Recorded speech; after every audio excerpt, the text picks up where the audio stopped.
Good morning. मेरा नाम सचिन अग्रवाल है। आज से लगभग 21 साल पहले मैंने आर्ट्स बिजनेस ज्वाइन किया था। आर्ट्स बिजनेस में मैं अभी रूबी के लेवल पर हूँ। मेरे बड़े भाई श्याम अग्रवाल जिनको मैंने ज्वाइन करवाया था, आज वो इस बिजनेस में स्टार रूबी के लेवल पर है। छोटा भाई विकास अग्रवाल वो स्टार एमरल्ड के लेवल पर है। पूरे परिवार की इनकम आर्ट्स बिजनेस से मिलाकर महीने की लगभग 8 से 10 लाख रुपए की आती है। आज के इस आयोजन के लिए सबसे पहले मैं शुक्रिया अदा करना चाहूंगा गुरुदेव पीसी सर का। मुझे लगता है कि साहब वो रेगिस्तान में भी फूल खिलाने में सक्षम है।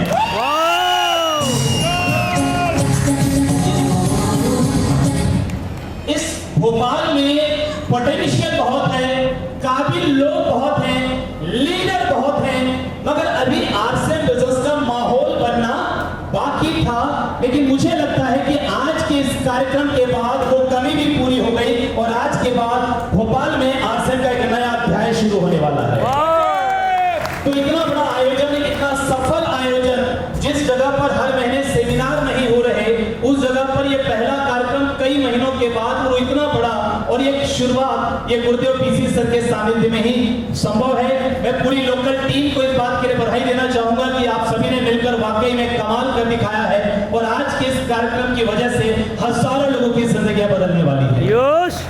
मैं 5 मिनट का समय मुझे गुरुदेव से मिला है। मैं 5 मिनट के अंदर अपनी बात को खत्म करने का प्रयास करूंगा। आज से लगभग 21 साल पहले मैंने आर्ट्स बिजनेस को ज्वाइन किया। मेरी ज्वाइनिंग संबंधों के आधार पे हो गई थी। मुझे नेटवर्क मार्केटिंग से बहुत ज्यादा प्यार नहीं था, नेटवर्क मार्केटिंग को मैं पसंद नहीं करता था, तो ज्वाइनिंग संबंधों पे हो गई। मगर बाद में जब मैंने सिस्टम को स्टडी किया तो मुझे एक बात समझ में आ गई। मैंने सिस्टम में काम शुरू करने से पहले कई किताबें पढ़ी जो मेरे अपलाइन ने मुझे रेकमेंड की थी और वो किताबें आज मैं आपको भी रेकमेंड करना चाहता हूँ। एक किताब मैंने पढ़ी rich dad poor dad, rich dad poor dad, जिसमें आर्थिक जगत की बहुत बड़ी एजुकेशन है। दूसरी किताब मैंने पढ़ी बिजनेस स्कूल, रॉबर्ट कियोसाकी की वो किताब है। तीसरी किताब मैंने पढ़ी the parable of the pipeline. चौथी किताब मैंने पढ़ी यू इंक। ये कुछ किताबें पढ़ने के बाद मुझे एक बात समझ में आ गई कि एक सामान्य व्यक्ति, एक आम आदमी जिसके पास बहुत ज्यादा दौलत नहीं, बहुत ज्यादा योग्यता नहीं, अगर वो भी अमीर बनना चाहता है तो उसके पास एक ही रास्ता है, उस रास्ते का नाम है नेटवर्क मार्केटिंग। ये बात समझ में आने के बाद मैंने काम करना शुरू किया। मैं उस परिवार से संबंध रखता हूं जिस परिवार में बचपन हमारा इस हाल में गुजरा है कि कई बार हमारे पास 2 टाइम का भोजन लेने के लिए पैसे नहीं हुआ करते थे। कई बार मैंने वो दिन देखा है जब मेरी मम्मी मुझे भोजन देने के बाद खुद भूखे रह जाती थी और जब मम्मी से मैं पूछता था कि मम्मी आप भोजन क्यों नहीं कर रहे, तो वो ये बोलती थी कि बेटा आज मेरा उपवास है। उपवास नहीं होता था, उपवास नहीं होता था। समय के साथ जब बड़े हुए, मैच्योरिटी आई तो मालूम पड़ा कि वो उपवास नहीं था, वो एक माँ का त्याग था, वो एक माँ की कुर्बानी थी। मैं प्रणाम करना चाहता हूँ इस स्टेज से अपने माता पिता को जिन्होंने अपनी सुख सुविधाओं की परवाह न करते हुए भी हमारी सुख सुविधाओं का ख्याल रखा, हमें पाल पोस कर बड़ा किया, अच्छे संस्कार दिए, इस काबिल बनाया कि सभ्य समाज में आज हम भी सिर उठाकर जिंदगी गुजार पा रहे हैं। मैं प्रणाम करना चाहता हूं आप सभी के माता पिता को। मुझे नहीं मालूम कि हमें से कितने लोगों ने अपने माता पिता को याद रखा है। मुझे नहीं मालूम कि हमें से कितने लोगों ने अपने माता पिता को आज भी वो प्यार, वो सम्मान दिया है जिसके वो हकदार हैं। मुझे नहीं मालूम कि हमें से कितने लोग अपने माता पिता के सपनों को पूरा करने के दृढ़ संकल्पित हैं। मगर मुझे इस बात का एहसास है कि हम सभी की जिंदगी में हमारे माँ बाप ने जो तकलीफें हमारे लिए उठाई है, जो कुर्बानियां उन्होंने हमारे लिए की है, हम चाहे कुछ भी कर लें, इस जन्म में उनके एहसानों का बदला कभी चुका नहीं सकते। तो मैं आपसे एक सवाल पूछना चाहता हूं। आज यहां से घर जाने के बाद एक डायरी लिखना, उस डायरी के एक पन्ने पर लिखना कि आपके लिए आपके माता पिता ने क्या क्या किया, और दूसरे पन्ने पर यह लिखना कि आपने अपने माता पिता के लिए आज तक क्या क्या किया है। और अगर आपको ये बात, इस बात का एहसास हो जाए कि माँ बाप ने किया बहुत है और अब हमारी बारी है, तो आज यहाँ से एक डिसीजन लेकर जाना। आज से हम आपके साथ हैं, ये सारे अप्लायंस आपके साथ हैं, आपका हर सपना पूरा हो सकता है। मैं आपको ये बताना चाहता हूँ कि आज गुरुदेव हमारे बीच में आएंगे, वो कामयाबी का बहुत सारा मंत्र बताएंगे, कामयाबी का बहुत सारा फार्मूला बताएंगे। लेकिन इस स्टेज पर आने वाला कोई भी स्पीकर, इस स्टेज पर आने वाला कोई भी लीडर आपकी जिंदगी को बदल नहीं सकता। ये मोटिवेशन जो आज आप यहाँ से लेकर जाएंगे, 4 दिन चलने वाला है। कितने दिन? 4 दिन। कितने दिन साहब? 4 दिन। 4 दिन का ये मोटिवेशन होगा। 4 दिन के बाद अब फिर अपनी पुरानी जिंदगी में व्यस्त हो जाएंगे, भूल जाएंगे कि ऐसा कोई प्रोग्राम हुआ था और जिसको आपने अटेंड किया था। तो फिर ऐसी क्या चीज होगी जिससे आपकी जिंदगी बदले? अगर ये प्रोग्राम का मोटिवेशन, अगर लीडर्स का मोटिवेशन 4 दिन चलना है, तो ऐसी कौन सी चीज होगी जो आपकी जिंदगी बदल सके? माय डियर फ्रेंड्स, वो एक ही चीज होगी और वो है आपका डिसीजन। आप यहाँ बैठे बैठे इसी हॉल के अंदर क्या डिसीजन लेकर यहाँ से जाएंगे, वो डिसीजन आपकी जिंदगी को बदलने वाला है। यस, आपकी जिंदगी को बदलने वाला है। जिस दिन ये बिजनेस मेरी समझ में आया, मैंने एक संकल्प लिया कि साहब मुझे जिंदगी में कुछ बड़ा करना है। मैं गरीबी और अभाव की जिंदगी को जीने के लिए तैयार नहीं था। बचपन से ही गरीबी में जीते और अपने माँ बाप को कई बार शर्मिंदगी झेलते देख करके मेरे मन में एक आग पैदा हुई थी कि जिंदगी में कुछ बड़ा करना है। मैंने 14 साल की उम्र से अपना स्वयं का बिजनेस स्टार्ट किया और अपने परिवार की जिम्मेदारी अपने कंधों पे ली।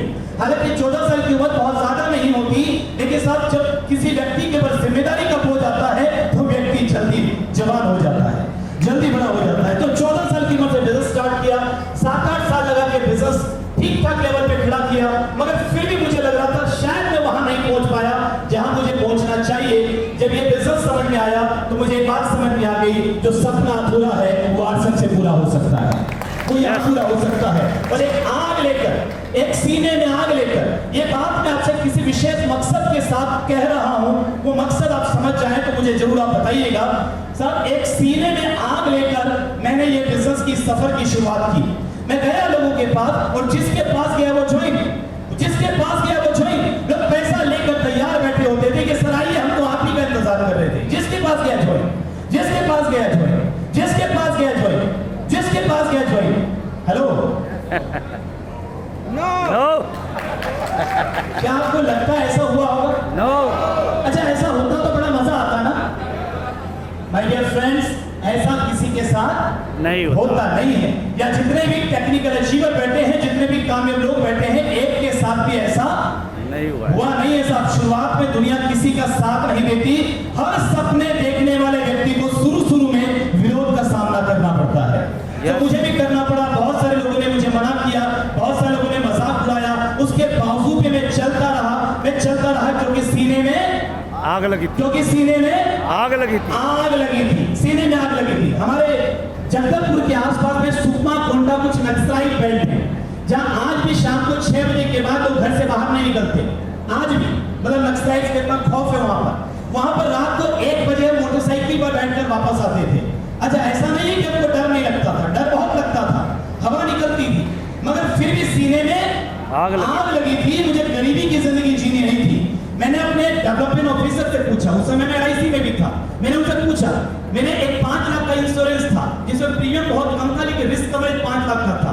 मैंने उनसे पूछा कि मैं मर जाऊंगा या कोई मर जाए ये इंश्योरेंस करके कितना मिलेगा? उन्होंने कहा 5 लाख नॉर्मल डेथ पे, और एक्सीडेंटल डेथ पे 10 लाख। तो मैंने कहा कि गोली लगे, अगर किसी को गोली लगे और मृत्यु हो जाए तो नॉर्मल डेथ मानेंगे कि एक्सीडेंटल डेथ मानेंगे? तो उन्होंने कहा एक्सीडेंटल डेथ मानेंगे। तो मैंने कहा चलो तब तो 10 लाख का इंतजाम हो गया। अगर मैं 1 बजे रात को आते हुए किसी गोली का शिकार हो जाऊं तो 10 लाख तो मेरे परिवार को मिलेंगे। जीते जी तो दे नहीं पा रहा हूं, मरने के बाद तो मिलेंगे। तो या तो मर जाएंगे तो 10 लाख मिलेंगे, और नहीं तो जिंदा रहेंगे तो टेक्निकल अचीवर बनकर मिलेंगे। सब जिसको बोलते हैं कि कफन सिर में बांध कर चलना, उस अंदाज में हमने बिजनेस किया क्योंकि सीने में आग लगी थी, क्योंकि सीने में आग लगी। सब ये दुनिया ढीले ढाले ठंडे लोगों के लिए नहीं है। ये दुनिया ढीले ढाले ठंडे लोगों के लिए नहीं है। जिसका शरीर ठंडा पड़ जाता है उसके साथ क्या किया जाता है? जला दिया जाता है। क्या किया जाता है साहब? जला दिया, या तो जला दिया जाता है या तो दफना दिया जाता है। ये दुनिया जोशीले लोगों के लिए है। अगर आपके सीने में आग है तो आपको इस मंच पर आने से दुनिया के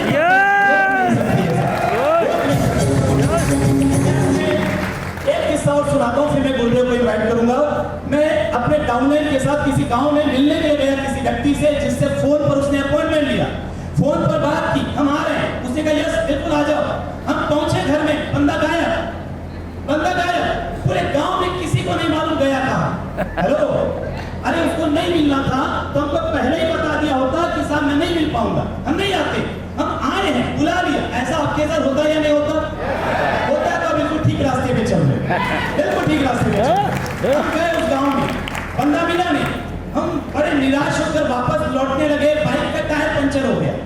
बाइक का टायर पंचर हो गया, पूरा गांव बंद, पंचर बनाने वाला कोई नहीं। एक दुकान के सामने सीमेंट का चबूतरा था, वहां पर बैठे, थोड़ा लेटे, थोड़ा बैठे, थोड़ा लेटे, बगल में कुत्ते सोए थे, भैंसे सोई थी, तो भैंसों कुत्तों के साथ सोकर हमने वो रात गुजारी। और अगले दिन मन में ये विचार आया कि साहब आज के बाद आरसीएम नहीं करेंगे। क्या विचार आया? आज के बाद आरसीएम नहीं करेंगे। घर वापस आए, लेकिन मैंने अपनी अप्लाई के बोले पर एक अच्छा काम किया था जो मैं आपसे भी कहना चाहूंगा कि कीजिएगा। कि साहब यहाँ से जाने के बाद अपने परिवार के साथ बैठकर एक कागज में लिखिएगा कि आप जिंदगी में चाहते क्या हैं, क्या पाना चाहते हैं, अपने परिवार को कैसी जिंदगी देना चाहते हैं। मैं आपसे पूछना चाहता हूँ, क्या आपके बच्चे अच्छे स्कूल में पढ़ना डिजर्व नहीं करते? क्या आपके माता पिता अपने सारी सपनों को, अपनी सारी इच्छाओं को पूरा करना डिजर्व नहीं करते? कौन करेगा पूरे उनके सपने? कौन करेगा साहब? कौन करेगा? कोई और आएगा? नो, कौन आएगा साहब? हमें कौन आएगा? आपको डिसीजन लेना है। तो यहाँ से घर जाने के बाद लिखिए एक कागज पर आपके माँ बाप के सपने क्या हैं, आपकी पत्नी, आपके बच्चे, आपके पति के सपने क्या हैं, और सपने को घर की दीवार पर चिपका दीजिए। पूरे वक्त में कोई चीज अगर आपको जिंदा रखेगी तो आपके सपने होंगे। वो आपके सपने होंगे। मैं घर वापस आया, मैंने डिसीजन लिया आज के बाद मुझे आरसीएम नहीं करना, लेकिन सामने दीवार पर मेरे सपने लिखे थे। पहला सपना था कि अपने तीसरे भाई, मैं और बड़े भैया श्याम के बाद ज्यादा पढ़ नहीं पाए, छोटा भाई विकास इसको पढ़ाएंगे, वो सपना था।